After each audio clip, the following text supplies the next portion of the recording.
Hello friends, अस्सलाम वालेकुम। Welcome back to my channel Shabnam's lifestyle. सहरी का वक्त हो गया है और मैंने सहरी में ज़्यादा क्लिप नहीं लिया और ये हो गया है 4:45। मैंने बच्चों को उठाया, हमने सहरी की, फिर कुरान की तिलावत की, नमाज़ पढ़ी और अब बच्चों को मैंने स्कूल के लिए रेडी करके भेज दिया है। अल्हम्दुलिल्लाह रोज़े इतने अच्छे से जा रहे हैं कि पता ही नहीं चलता है। और दोपहर का वक्त भी मैंने थोड़ी तिलावत की और फिर मैं थोड़ा आराम कर ली थी। अब 4:30 बज गए हैं और ये देखिए कितना नीट एंड क्लीन किचन, जैसा काम वाली कर छोड़ कर गई थी वैसे का वैसे ही रखा है। और अब हम शुरू करने जा रहे हैं इफ्तारी की तैयारी। तो मैंने आज थोड़ा मूड में थी, मैंने सोचा वीडियो भी बना लेती हूँ, तो शॉर्ट्स भी मैं साथ साथ बना रही थी। तो अब सबसे पहले मैं सारी चीज़ों की तैयारी कर लूँ, फिर एक साथ फ्राई करूँगी। तो सबसे पहले मैं दूधी के पकौड़े बनाने की, इसे लौकी भी कहते हैं, लौकी के पकौड़े मैं बना रही हूँ। और ये बहुत ही आसान तरीका होता है और बहुत ही टेस्टी बनता है। हमारे यूपी में तो इसी तरीके से बनाते हैं। और मैंने इसमें हरे मसाले ले लिए हैं, उसे पीस लूँगी। और ये है बेसन और ये है चावल का आटा। और इसमें मैं सारे मसाले मिला दूँगी। नमक टेस्ट के हिसाब से अंदाज़न मिलाना होगा, क्योंकि हम रोज़ा है तो कोई टेस्ट नहीं कर सकता है। माशाल्लाह से हमारे घर में सारे बच्चे भी रोज़ा हैं, स्कूल भी जाते हैं तो भी वो लोग रोज़ा रखे हुए हैं अल्हम्दुलिल्लाह। और अल्लाह ताला इतना उसमें बरकत देते हैं कि पता भी नहीं चलता है कि हम भूखे हैं या प्यासे हैं। और मौसम भी इतना अच्छा है कि कुछ पता ही नहीं चल रहा है आजकल की गर्मी है तो हमें प्यास लग रही है, ऐसा कुछ भी नहीं हो रहा है अल्हम्दुलिल्लाह। और माशाल्लाह से रोज़े बहुत अच्छे जा रहे हैं, अल्लाह ताला का इतना एहसान है। और इसे अच्छे तरीके से घोल बना लेंगे और इसका बहुत ज़्यादा पतला नहीं करना है, बहुत ज़्यादा गाढ़ा नहीं करना है, इस तरीके से रहना चाहिए। जिस तरीके से हम कटलेट का बनाते हैं ना, उतना ही गाढ़ा होना चाहिए ये। और अब मैं बना रही हूँ मोहब्बत का शरबत, और इसे बनाने के लिए ज़्यादा इंग्रेडिएंट्स की ज़रूरत नहीं है। और मैंने ठंडा दूध ले लिया था, ये है सब्ज़ा, और मैप्रो का रोज़ मैंने ले लिया था, और वाटरमेलन। और शुगर भी हम डाल सकते हैं, अपने टेस्ट के अकॉर्डिंगली हमको मीठा करना होता है। और इसे हमें बहुत छोटे छोटे टुकड़े करने हैं। मुझसे मिस्टेक हो गई थी, मेरे थोड़े से बड़े रह गए थे। और ये सच बोलूँ तो मैं फ़र्स्ट टाइम ही बना रही थी, तो मुझे कुछ आइडिया नहीं था इसके बारे में। और इसे और ज़्यादा छोटे करने की ज़रूरत थी और मैंने थोड़े से मेरे बड़े रह गए थे। खैर, इंसान अपनी गलतियों से ही सीखता है। तो अभी मैं नेक्स्ट टाइम इंशाल्लाह बनाऊंगी तो बहुत बेहतर बनाऊंगी। और मीठा तो हम अपने टेस्ट के अकॉर्डिंगली करेंगे, और अगेन हम टेस्ट तो कर नहीं सकते हैं, रोज़ा है। और इसमें शक्कर की भी ज़रूरत थी और मैंने डाला नहीं था, लेकिन फिर भी ठीक है, इतना ज़्यादा फीका भी नहीं था ये। और इसमें ठंडे दूध में ये सारी चीज़ें अब असेंबल कर देंगे, सारी चीज़ें डाल देंगे, सब्ज़ा भी डाल देंगे और कलिंगर डाल देंगे और रोज़ सिरप डाल दी हूँ मैंने। और इसे दोबारा मैंने फ्रिज में रख दी हूँ।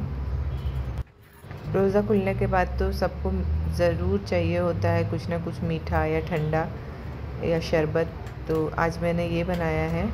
मुझसे ये मिस्टेक हो गई थी, मेरे कलिंगर थोड़े बड़े कटे हुए हैं। आप लोग बनाना तो उसे बहुत बारीक बारीक काटना। और ये मैंने सब्ज़ा मिला दिया है। माशाल्लाह बहुत टेस्टी था। हल्का सा फीका था, बहुत इतना भी नहीं फीका था, सही था। खैर, आज के मेनू में मैंने और भी चीज़ें ली है। और ये देखिए, ये है मकेन्स का, ये सारी चीज़ें मैं, स्माइली है और चिकन पॉपकॉर्न है। और मैंने एक और चीज़, चिकन का जो स्टिक होता है ना, जिस तरीके से पोटैटो स्टिक आता है वैसे चिकन फ्राइज़ भी आता है, तो मैं वो भी फ्राई करने वाली हूँ। और ये अब मैं ऑनियन के पकौड़े की तैयारी कर रही हूँ। और इसे मैं अच्छी तरीके से घोल लूँगी। और इसमें मिर्ची नमक तो अपने टेस्ट के अकॉर्डिंगली डालना है। मैं हरी मिर्ची नहीं काट के डालती हूँ, अगर डालती भी हूँ तो पीस के ही डालती हूँ, क्योंकि बच्चों के मुंह में या बड़ों के मुंह में आता है तो फिर वो लोग शोर मचाते हैं। तो ये भी मेरा तैयार हो गया है। अब हम जा रहे हैं सारी चीज़ों को फ्राई करने के लिए। और ये सबसे पहले मैंने ऑनियन पकौड़े फ्राई कर रही हूँ। इस बार मैंने ज़्यादा चीज़ें तो बाहर से ही ले आई थी, तो मुझे ज़्यादा स्टार्टर वगैरह नहीं बनाना पड़ रहा था। जैसे कि मैंने लास्ट व्लॉग में बताया भी था कि मैं जोगेश्वरी में गई थी और जो फ्रोज़न वाला फूड से मैंने लेकर आई थी।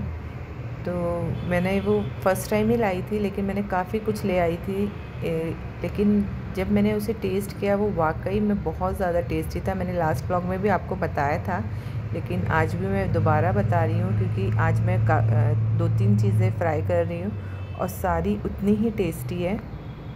लास्ट ईयर तो मैंने पता नहीं कहाँ से ऑनलाइन ऑर्डर कर दिया था, उसका टेस्ट इतना अजीब था ना कि मुझे डर लग रहा था मैं इतनी सारी चीज़ें खरीदी हुई अच्छा रहेगा कि नहीं रहेगा।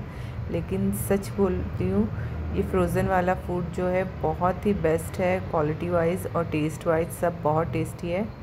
और ये अब मेरे हैं लौकी के पकोड़े, और इसे अच्छी तरीके से कोट करके इस तरीके से फ्राई करना है।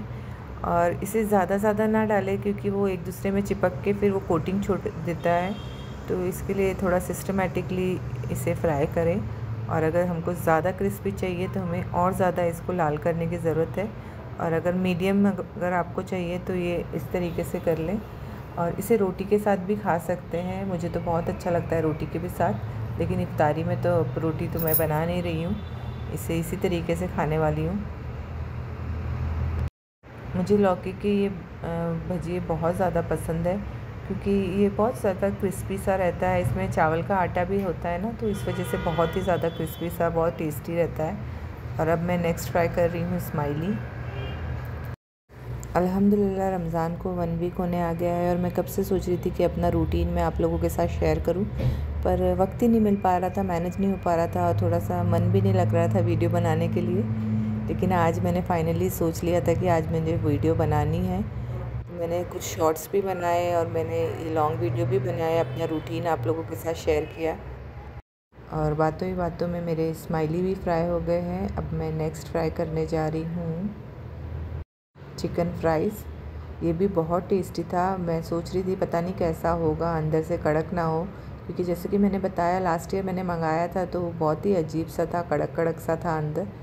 और ये बहुत अच्छे से मैरिनेट हुआ बहुत टेस्टी था, बच्चों को तो बहुत ज़्यादा पसंद आया और बड़ों को भी बहुत पसंद आया।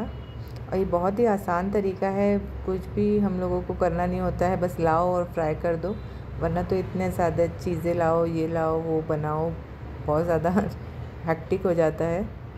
और अब मैं फ्राई कर रही हूँ चिकन बॉल्स, और अगेन ये भी रेडीमेड ही है, ये भी बहुत टेस्टी था।